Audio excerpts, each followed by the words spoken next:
Saya kira podcast ini akan berlangsung sampai besok, tapi ternyata waktu juga yang akan memisahkan kita, Pak Ustadz. Ada yang permasalahan sengketa atau apa ya, kita butuh aturan tanpa internalisasi atau implementasi nilai itu hanya menimbulkan ketaatan yang pura-pura atau semu.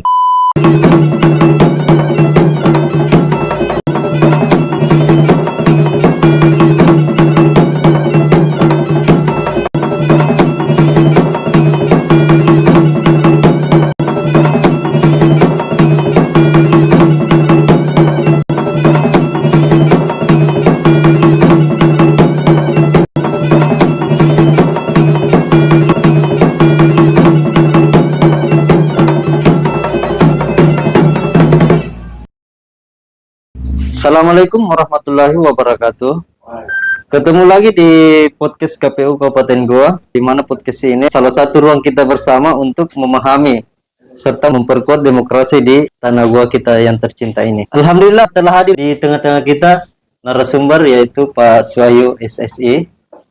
Beliau adalah salah satu komisioner KPU Kabupaten Goa, Divisi Hukum dan Pengawasan. Pada kegiatan ini kita akan membahas 3 pilar integritas KPU. Yang pertama yaitu produk hukum dan dokumentasi. Adapun yang kedua yaitu advokasi dan telah hukum. Yang terakhir pengawasan internal dan etika. Alhamdulillah sebentar kita akan memperdalam bersama narasumber kita dengan beberapa pertanyaan. Sebaiknya juga ada perkenalan dari narasumber kita biar kita sama-sama mengenal komisioner kita Divisi Hukum dan Pengawasan. Silakan. Siap, terima kasih.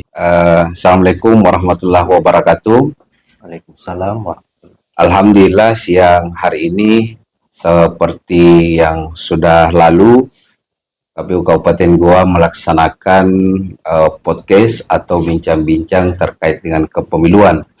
Nah, terima kasih banyak host kita ditemani oleh host terbaik yang ada di KPU Kabupaten Goa. Alhamdulillah. Sekaligus punya prestasi cukup gemilang. Nah, perkenalkan saya Suwahyu, anggota KPU Kabupaten Goa. Oleh teman-teman saya diamanahi menjadi leading sektor Divisi Hukum dan Pengawasan KPU Kabupaten Goa. Nah, terkait dengan penyelenggaraan pemilihan, saya sejak 2018 kira-kira sudah masuk bergabung menjadi penyelenggara pemilu di tingkat badan ad hoc atau PPK.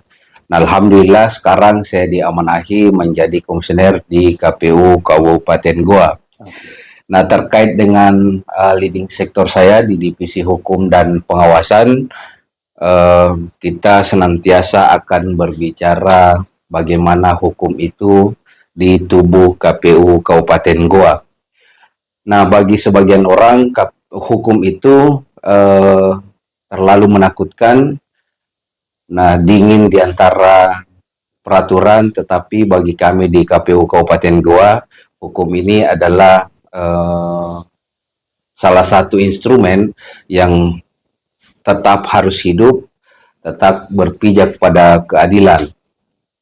Nah, sehingga tidak ada hak-hak yang terlewati, baik itu sebagai pemilih, baik sebagai peserta pemilu maupun penyelenggara pemilu itu sendiri. Nah, menarik di podcast ini, saya kira mudah-mudahan percakapan atau diskusi kita terkait hukum dan pengawasan ini bisa bermanfaat baik diri saya pribadi, teman-teman di KPU Kabupaten Goa maupun pemilih yang ada khususnya di Kabupaten Goa. Baik, itulah tadi salah satu bentuk perkenalan dari komisioner kita, Pak Suwahyu SSI. Ada beberapa pertanyaan dari para pendengar podcast yang setia menemani kita. Adapun pertanyaannya yaitu, apa sih yang dimaksud dengan produk hukum KPU, serta mengapa dokumentasinya begitu krusial dalam konteks lembaga kepemiluan, begitu Pak? Terima kasih, pertanyaan menarik untuk membuka diskusi kita pada kesempatan hari ini. Nah, produk hukum KPU itu adalah semua output aturan yang dihasilkan oleh KPU dan jajarannya ke bawah dalam menjalankan tugas menjadi penyelenggara pemilu. Nah, di tingkat pusat namanya KPU RI. Nah, sering sekali kita membahas terkait dengan peraturan Komisi Pemilihan Umum, keputusan kepemilihan umum, lalu kemudian ada namanya petunjuk teknis. Nah, itu secara hierarki, tetapi kita di KPU Kabupaten Goa paling sering produk hukumnya itu adalah keputusan KPU Kabupaten Goa. Nah, ada beberapa produk hukum yang lain, contohnya berita acara, hasil rekapitulasi, hasil penghitungan suara di tingkat TPS, dan itu juga memiliki kekuatan hukum, baik pembuktian di lembaga peradilan dan sebagainya. Nah, mengapa produk hukum ini dianggap krusial? Karena setiap tindakan KPU itu berdampak kepada hak-hak warga negara dalam proses demokrasi kita yang sering kita lakukan, khususnya di KPU Kabupaten Goa. Nah, tanpa produk hukum yang tepat, seluruh proses pemilu, hasil pemilu itu bisa digugat, bahkan bisa dibatalkan. Jadi produk hukum ini besar sekali dampaknya ya Pak. Benar. Bagi pemilih dan bangsa sendiri. Para pendengar setiap podcast, kita lanjutkan dengan pertanyaan berikutnya, yaitu bagaimana jenis produk hukum yang dihasilkan oleh KPU Kabupaten Goa dan bentuk hierarkinya seperti apa gitu Pak. Ya. Baik, terima kasih. Nah, tentu saja secara hierarkis produk hukum KPU sesuai dengan urutannya. Paling pertama adalah tentu Undang-Undang Dasar Negara Kesatuan Republik Indonesia tahun 1945, kemudian Undang-Undang Nomor 7 tahun 2017, lalu KPU RI menerbitkan peraturan Komisi Pemilihan Umum dan keputusan KPU serta Juknis. Nah, sementara kita di kabupaten kota, di KPU Kabupaten Kota itu tidak berwenang membuat peraturan ataukah menabrak aturan dari peraturan Komisi Pemilihan Umum. Tetapi kita di KPU Kabupaten Goa seringkali hanya menerbitkan keputusan. Nah, contohnya keputusan terkait dengan daftar pemilih tetap, daftar calon atau peserta pemilu, sampai dengan penetapan hasil pemilihan, baik pemilihan umum maupun pemilihan kepala daerah. Nah, selain keputusan tadi, ada juga namanya berita acara. Nah, ini teman-teman banyak di TPS, namanya berita acara hasil pemungutan dan rekapitulasi suara di tingkat TPS, di mana ini juga penting untuk didokumentasikan secara baik dan teliti. Saya kira itu, Pak Mustari. Baik, jadi itu tadi jenis produk hukum yang dihasilkan oleh KPU Kabupaten Goa. Kita beralih ke pertanyaan berikutnya. Ini terkait dokumentasi hukum. Bagaimana KPU Kabupaten Goa sendiri mendokumentasikan atau mengelola semua produk hukum secara sistematis begitu Pak? Ya, dokumentasi produk hukum ini saya kira menjadi pondasi paling substansi dari divisi kami di Divisi Hukum dan Pengawasan. Nah, kami biasanya membuat dua model dokumentasi. Yang pertama adalah dokumentasi fisik, di mana dokumentasi fisik ini adalah arsip yang terorganisir dan secara fisik, dan itu didasarkan pada tahapan pemilu dan jenis dokumennya. Lalu kemudian ada namanya dokumentasi digital. Nah, digital ini penting untuk kami jelaskan bahwa produk hukum yang ada di KPU khususnya di Kabupaten Goa itu teman-teman semua bisa akses di dalam yang namanya jaringan dokumentasi informasi hukum. Nah, itu semua ada terdokumentasi di dalam, baik peraturan Komisi Pemilihan Umum, keputusan KPU, dan ada beberapa berita acara yang kita sajikan di dalam. Nah, hanya saja tidak semua keputusan itu kita tampilkan di JDIH mengikut dengan ketentuan Undang-Undang Keterbukaan Informasi Publik.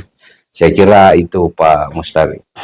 Baik, telah dibahas mengenai dokumentasi hukum ini, di mana dokumentasi terbagi dua, ada dokumentasi fisik dan digital. Tapi dokumentasi hukum itu tetap diatur oleh undang-undang. Jadi tidak semua yang namanya dokumentasi itu terbuka. Kita beralih ke pertanyaan selanjutnya. Pertanyaannya ke narasumber kita, yaitu apa sih yang dimaksud dengan advokasi hukum itu sendiri? Nah, terima kasih Pak Mustari. Jadi advokasi hukum yang pernah kita lakukan di KPU Kabupaten Goa itu ada dua. Nah, ini saya kira tidak bisa dipisahkan. Yang pertama adalah advokasi secara defensif. Nah, defensif itu biasa kita artikan pertahanan. Nah, advokasi defensif ini kita lakukan biasanya untuk mempertahankan keputusan dari gugatan hukum yang dilakukan biasanya oleh peserta pemilu, pemilih, ataukah orang atau pihak yang merasa dirugikan atas keputusan KPU itu sendiri. Nah, biasanya itu ada di lembaga peradilan kayak Mahkamah Konstitusi, Pengadilan Tata Usaha Negara, kemudian di sengketa proses, di Bawaslu, dan lain-lain. Nah, yang kedua, advokasi proaktif. Nah, proaktif ini kita biasanya melakukan di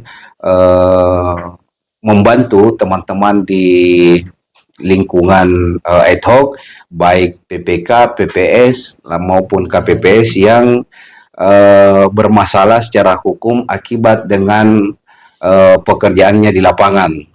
Baik. Nah, tentu ini sering kita lakukan karena kami anggap bahwa teman-teman di PPK, PPS, dan KPPS itu adalah orang yang pengetahuan hukumnya mungkin ada agak rendah sedikit. Masih minim, Pak. Iya, dan itu kita rasa perlu dilakukan pendampingan hukum. Baik. Saya kira itu. Itu tadi jawaban dari narasumber kita, Pak Wahyu SSI, mengenai advokasi hukum. Ternyata advokasi hukum ini sangat penting karena sebagai perlindungan hukum bagi teman-teman ad hoc, ada yang permasalahan sengketa atau apa ya, kita butuh perlindungan. Benar. Selanjutnya kita minta ke narasumber kita untuk menjelaskan apa itu telah hukum dan prosesnya seperti apa di KPU Kabupaten Goa, Pak. Baik, terima kasih. Telah hukum itu adalah suatu proses pengkajian dan pendalaman secara sistematis terhadap suatu permasalahan yang dihadapi oleh KPU Kabupaten Goa. Nah, menarik ini karena di Divisi Hukum dan Pengawasan itu sendiri, Pak Mustari, secara spesifik hampir dikatakan tidak punya tahapan dalam proses pemilihan, baik pemilihan umum maupun pemilihan kepala daerah. Nah, tetapi Divisi Hukum dan Pengawasan ini di semua tahapan harus ada. Nah, inilah fungsinya telah hukum.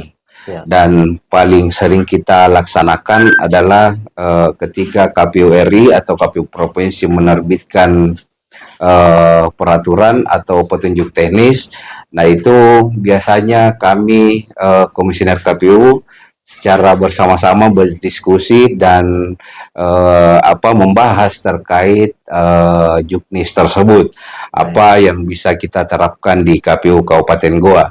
Nah, tapi yang paling sering kita lakukan adalah ketika ada permasalahan hukum atau permintaan informasi kepada KPU, maka wajib kita memberikan telah hukum apa-apa dasar sehingga jawaban yang keluar dari KPU secara kelembagaan itu dasar terhadap peraturan perundang-undangan itu harus kuat. Baik. Itu tadi. Jadi telah hukum itu adalah kajian bersama. Jadi alhamdulillah narasumber kita ini telah memberikan beberapa pemaparan. Kemudian kita beralih ke topik pengawasan internal dan etika. Pertanyaan selanjutnya yaitu mengapa pengawasan internal begitu krusial di lembaga pemerintah, contoh di KPU itu sendiri, Pak? Baik, krusial karena KPU itu bekerja berdasarkan kepercayaan publik. Baik. Nah, tanpa kepercayaan publik, kami kira semua proses yang kita lalui itu bukan hanya bisa digugat, tapi krisis legitimasi. Legitimasi. Nah, dan kepercayaan publik itu bisa kita bangun atas kalau orang biasa mengatakan adalah seia sekata. Apa yang kita katakan, maka itu yang kita lakukan. Nah, pengawasan internal adalah suatu sistem yang ada di lingkungan KPU Kabupaten Goa ini yang memastikan bahwa tidak ada satupun elemen yang ada di KPU Kabupaten Goa itu bisa menyimpang atau disintegritas terhadap aturan, terhadap nilai yang sudah ditentukan oleh peraturan perundang-undangan. Baik. Saya kira itu Pak Mustari. Baik, untuk pertanyaan selanjutnya yaitu mengenai arsitektur pengawasan di internal KPU Kabupaten Goa. Siapa sih yang mengawasi siapa, Pak? Baik, pengawasan internal di KPU Kabupaten Goa itu bertingkat-tingkat dan berlapis-lapis, Pak Mustari. Iya. Nah, berlapis-lapis itu karena ada beberapa mekanisme. Nah, di tingkat pertama ada pengawasan melekat dari komisioner ke staf divisinya masing-masing. Baik, Pak. Nah, sementara yang bertanggung jawab ke semua komisioner ini adalah ketua KPU. Dan inilah yang biasa kita katakan pengawasan melekat. Yang kedua ada namanya Inspektorat KPU yang senantiasa secara periodik itu kita melaporkan baik dari sisi anggaran, pencapaian kinerja dan segala macam. Nah, ini salah satunya yang ada di KPU Kabupaten Goa itu adalah sistem pengendalian internal pemerintah. Nah, di dalamnya itu sudah terekam jelas salah satunya adalah di antara kita yang melakukan pelanggaran. Nah, yang ketiga ada namanya Dewan Kehormatan Penyelenggara Pemilu. Nah, DKPP ini adalah ketika komisioner itu berperilaku atau tidak berintegritas, maka disinilah di DKPP ini menjadi ruang pertanggungjawaban untuk komisioner-komisioner. Saya kira itu Pak Mustari. Terima kasih, Pak. Jadi mengenai arsitektur pengawasan di internal KPU itu ada 3. Baik, kita beralih ke topik selanjutnya yaitu mengenai kode etik penyelenggara pemilu. Pertanyaannya seperti ini. Apa saja prinsip utama di dalam kode etik penyelenggara pemilu itu, Pak? Jadi kode etik penyelenggara pemilu itu sudah termaktub dan sudah jelas di dalam peraturan DKPP nomor 2 tahun 2017. Nah, ada beberapa pilar penting, yakni yang pertama adalah jujur. Nah, jujur ini sebagai sebuah perilaku. Nah, yang kedua adil. Nah, adil ini tidak membeda-bedakan antara pemilih satu dan pemilih lainnya, antara peserta pemilu satu dan peserta pemilu yang lain. Lalu yang ketiga ada mandiri. Nah, mandiri ini adalah sebuah sikap yang berdiri di atas kakinya sendiri tanpa ada tekanan dari pihak luar. Nah, yang selanjutnya ada prinsip tertib, akuntabel, dan terbuka. Terbuka ini adalah kita membuka seluas-luasnya bagi seluruh hak-hak warga negara. Nah, dalam implementasi sehari-hari kami memberikan contoh konkret bahwa teman-teman atau semua yang ada di KPU Kabupaten Goa itu ketika ada konflik kepentingan dengan peserta pemilu, maka yang bersangkutan wajib mendeklarasikan dirinya atau mengumumkan ke publik bahwa saya bersaudara dengan peserta ini, supaya itu bisa kita menjadikan contoh untuk integritas bekerja selama menjadi penyelenggara pemilu. Oh begitu, baik Pak. Bagaimana KPU Kabupaten Goa itu menangani ketika ada dugaan pelanggaran kode etik, Pak? Saya kira ini salah satu hal yang krusial dan kita anggap penting secara kelembagaan karena itu memerlukan keberanian. Nah, persoalannya di mekanismenya adalah pengawasan internal atau laporan. Nah, ketika ada kita identifikasi atau ada laporan yang masuk ke kita, itu akan kita plenokan dan baik pelapor maupun dilapor itu kita harus memastikan dia bebas dari intervensi. Nah, kalau kita anggap pelanggarannya itu dilakukan oleh staf kesekretariatan, maka yang bertanggung jawab dan beserta sanksinya itu kita kembalikan kepada peraturan yang mengatur tentang aparatur sipil negara. Dan ketua kelasnya ini ada pada sama Pak Sekretaris KPU Kabupaten Goa. Nah, kalau dia di komisioner, maka haknya DKPP untuk membuktikan bahwa dugaan pelanggaran itu benar atau tidak beserta sanksinya. Baik Pak. Mengenai budaya integritas ini, bagaimana sih KPU Kabupaten Goa membangun budaya integritas di internal KPU Kabupaten Goa itu sendiri, Pak? Nah, saya kira ini menarik pertanyaannya terkait dengan bagaimana kita membangun integritas, karena memang sejatinya kita kalau aturan itu hanya di atas kertas, maka itu tidak akan bermanfaat bagi kita, apalagi lembaga kita. Nah, aturan itu kita bisa implementasikan kalau kita semua paham terkait regulasi. Karena pada akhirnya aturan tanpa internalisasi atau implementasi nilai itu hanya menimbulkan ketaatan yang pura-pura atau semu. Karena orang bisa patuh mungkin di depan tapi di belakang berkata lain. Nah, kita ini di KPU Kabupaten Goa berupaya untuk membangun budaya integritas dengan beberapa pendekatan. Nah, pendekatan pertama itu mulai dari unsur pimpinan. Nah, komisioner, ketua KPU, sekretaris, baik kepala subbagian itu menjadi leading sektor di stafnya masing-masing. Artinya ini semua yang akan menjadi role model atau contoh untuk teman-teman di KPU Kabupaten Goa. Nah, pendekatan yang kedua adalah pendekatan yang berkelanjutan. Nah, kita ini di KPU Kabupaten Goa sering sekali mengadakan kajian rutin, pleno rutin. Untuk apa? Untuk kita lebih mengenali aturan. Karena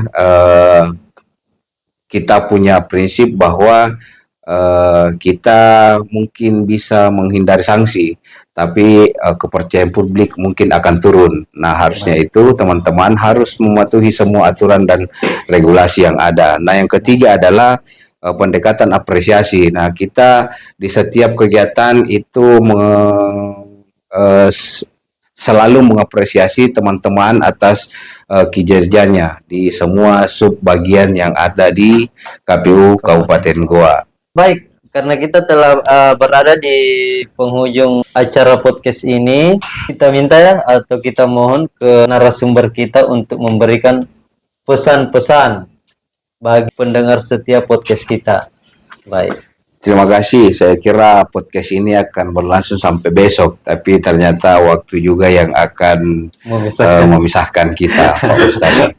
Karena saya dari divisi hukum, hukum dan demokrasi itu tidak bisa dipisahkan satu sama lain. Ya, hukum ini sebagai tulang punggung demokrasi, karena ketika hukum itu diabaikan atau dipinggirkan baik oleh penyelenggara, pemilih, peserta pemilu, maka yang paling pertama menjadi korban adalah warga negara yang seringkali yang paling lemah posisinya. Jadi pilkada atau pemilu ini semua ada aturannya, Pak. Nah, Iya. kami di KPU Kabupaten Goa senantiasa berkomitmen bahwa tulang punggung itu, hukum itu tidak boleh rusak dan harus berdiri tegak. Amin. Tidak bisa tidak bisa diintervensi maupun baik dari dalam maupun luar. Baik. Saya kira itu Pak Mustari. Baik, teman-teman pemilih, terima kasih. Sampai jumpa di podcast berikutnya. Tetap kritis, tetap peduli, dan mencintai demokrasi kita. Sekian, terima kasih. Assalamualaikum warahmatullahi wabarakatuh.